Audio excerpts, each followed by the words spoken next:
తెలంగాణలో బీఆర్ఎస్ గడ్డు పరిస్థితిని ఎదుర్కొంటోందా? ఒకప్పుడు పరిమళాలు వెదజల్లే గులాబీ చుట్టూ మూగినవరే ఇప్పుడు ముళ్ళ గులాబీ అనుకుంటూ ఎవరూ దగ్గరికి కూడా రావడం లేదా? ఒకప్పుడు చిన్నా చితకా పార్టీలను దూరం పెట్టిన కేసీఆరే ఇప్పుడు ఆయా పార్టీలకు ద్వారాలు తెరుస్తున్నారా?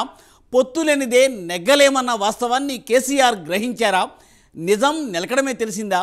గులాబీ బాస్ ఇప్పుడు పొత్తులకు ఎందుకు ఆరాటపడుతున్నారు? బీఆర్ఎస్కు పోటీ చేయడానికి కనుచూపు మేరలో అభ్యర్థులే కనిపించడం లేదా?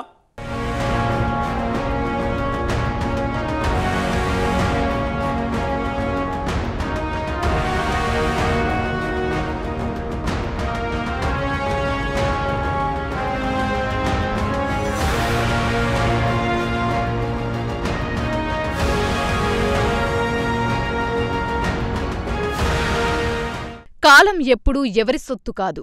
రాజు కింకరుడిగా, కింకరుడు రాజుగా మారతారు. కాలానుగుణంగా ఒకసారి ఒంటెద్దు పోకడ పోయినవాళ్లు తర్వాత మెట్టు దిగి అందరికీ సలాం కొట్టే రోజులొస్తాయి.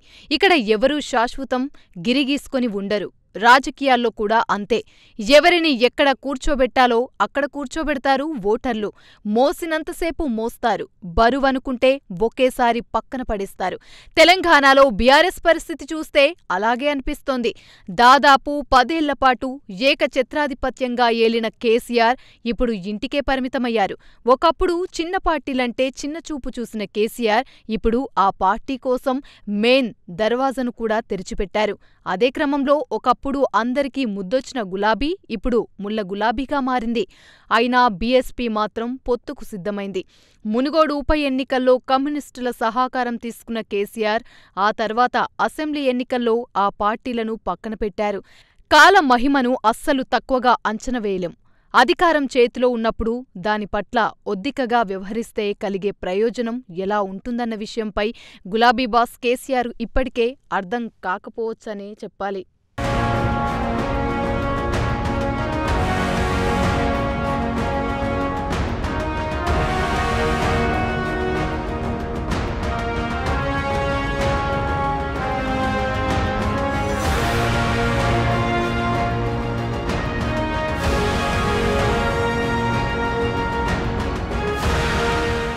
తెలంగాణలో తిరుగులేని అధికారపక్షంగా పెత్తనం చెలాయించే వేళలో పొత్తులు పెట్టుకునే పార్టీలను అవహేళన చేయటం, తమకు ఎవరి పొత్తు అవసరం లేదని బడాయి మాటలు చెప్పుకోవడం, చిన్న పార్టీలంటూ చులకన చేయటం తెలిసిందే.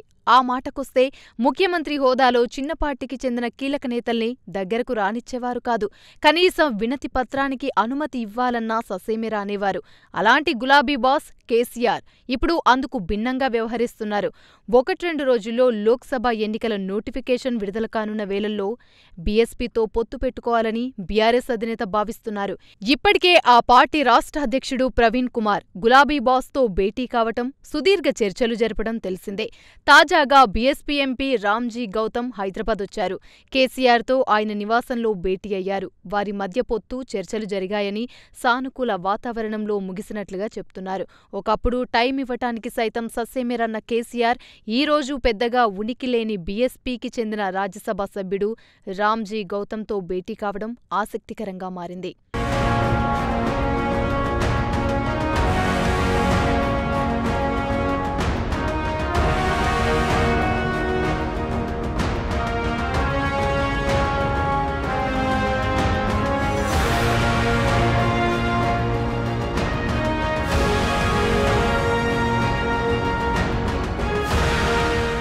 మారిన రాజకీయ పరిణామాల నేపథ్యంలో బీఆర్ఎస్ తరపున లోక్సభకు పోటీ చేసే అభ్యర్థులే కరువయ్యారు. దీంతో డైలమాలో పడ్డ కేసీఆర్ చిన్న చితకా పార్టీలను సైతం పొత్తు కోసం ఆహ్వానిస్తున్నాయి. తాజాగా రామ్జీ గౌతమ్ కేసీఆర్తో భేటీ అనంతరం బీఆర్ఎస్తో చర్చలు సక్సెస్ అయినట్లు చెప్పారు. నాగర్ కర్నూల్, ఆదిలాబాద్ స్థానాల్లో పోటీకి బీఎస్పీ ఆసక్తి చూపుతున్నట్లుగా పేర్కొన్నారు. అయితే తాజాగా జరిగిన భేటీకి సంబంధించిన అంశాలన్నీ పరిగణలోకి తీసుకుంటే ఒక స్థానాన్ని బీఎస్పీకి కేటాయిస్తామని కేసీఆర్ హామీ ఇచ్చినట్లు తెలుస్తోంది. గతంలో సింహం సింగిల్గా వస్తుందంటూ మాట్లాడిన గులాబీ నేతలు ఇప్పుడేమంటారు? అని మిగతా పార్టీలు ప్రశ్నిస్తున్నాయి. మరోవైపు బీజేపీకి సహకరించడానికి కేసీఆర్ ఏమాత్రం పట్టులేని బీఎస్పీతో పొత్తు పెట్టుకుంటున్నారని కాంగ్రెస్ ఆరోపిస్తుంది. బీఎస్పీ పోటీ చేసే స్థానంలో బీఆర్ఎస్ ఓట్లు ట్రాన్స్ఫర్ కాకపోవడంతో అది బీజేపీకి లాభం చేకూరుస్తుందని కాంగ్రెస్ అంటోంది.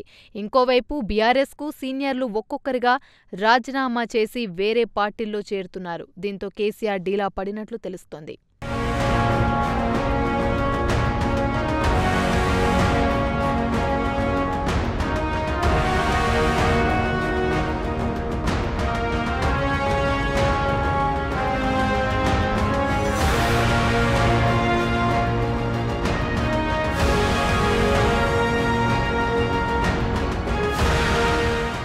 నేతలు పార్టీని వీడుతూ ఉండడం, దెబ్బ మీద దెబ్బ పడుతుండడంతో వాస్తవాన్ని గ్రహించిన కేసీఆర్ ఇప్పుడు పొత్తు కోసం వెంపర్లాడుతున్నట్లు తెలుస్తోంది.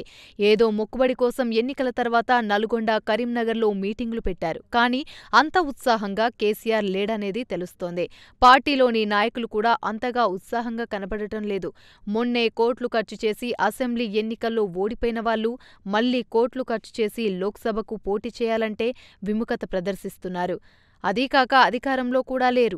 దీంతో ఎవరూ ముందుకు రావడం లేదు. కేంద్రంలో బీజేపీ కూడా వ్యతిరేకంగా ఉంది. మరోవైపు కేసీఆర్ ఆరోగ్యం సరిగా లేదు. దీంతో క్యాడర్ కూడా నిర్లిప్తంగా ఉంది. అందుకే అంటారు, కాలం కలిసి వచ్చిన వేళ నోటికొచ్చినట్లుగా మాట్లాడితే కాలం కలిసి రానప్పుడు వచ్చే తిప్పలు ఇలానే ఉంటాయన్న సూక్తి కేసీఆర్కు అక్షరాల వర్తిస్తుందని రాజకీయ విశ్లేషకులు చెబుతున్నారు. ముందు ముందు పరిస్థితి ఎలా ఉంటుందో వేచి చూడాల్సిందే.